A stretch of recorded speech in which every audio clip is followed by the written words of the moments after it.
আজ ২০২৬ সালের ১লা এপ্রিল এবং আজ খুবই একটা গুরুত্বপূর্ণ জিনিস হতে যাচ্ছে।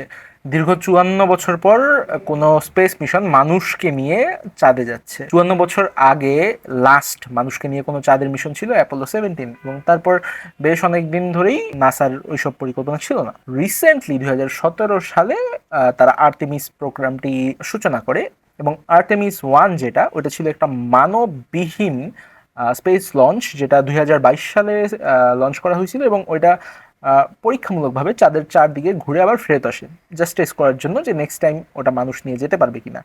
এবং যেহেতু এটা সফল হয়েছে, আজকে ১লা এপ্রিল আর্টেমিস 2 4জন স্পেস ক্রুকে নিয়ে, নভোচারীকে নিয়ে চাঁদের উদ্দেশ্যে যাচ্ছে। এবং আজকের মিশনটা ইন্টারেস্টিং এই জন্য যে যেইভাবে যাচ্ছে ফুয়েল এফিসিয়েন্সি বাড়ানোর জন্য, ওই প্রক্রিয়াটা খুবই চমৎকার। তারা কিন্তু একেবারে ডিরেক্ট পৃথিবীর অ্যাটমসফিয়ার থেকে বের হয়ে যাচ্ছে না, তারা পৃথিবীর চারদিকে আস্তে আস্তে ঘুরছে, স্লিং শটের মতো মোমেন্টাম গেইন করছে, তারপরে একেবারে লাস্ট মোমেন্টে খুবই হাই স্পিডে তারা বের হয়ে যাবে, যার ফলে ফুয়েল একটু কম লাগবে। কিন্তু সবচেয়ে জোস যে জিনিসটা, ওটা হলো যখন সে চাঁদের কক্ষপথের কাছাকাছি চলে যাবে, ওইখানে গিয়ে চাঁদের মহাকর্ষ বলের কারণে ওইটা চাঁদের পিছন দিয়ে ঘুরে স্লিংশটের মতো আবার ফেরত আসবে। এবং যেহেতু তারা চাঁদের গ্র্যাভিটিটা ইউজ করতেছে, ইতিহাসে প্রথমবারের মতো কোনো মানব নভোচারী চাঁদেরও বাইরে চলে যাচ্ছে, মানে সে কিন্তু চাঁদ থেকে আরো পিছিয়ে চলে যাচ্ছে, তারপর আবার স্লিংশটের মতো ফেরত আসছে। এবং যখন সে পৃথিবীতে এন্টার করতেছে, স্পেস শাটলটা পৃথিবীতে যদি সরাসরি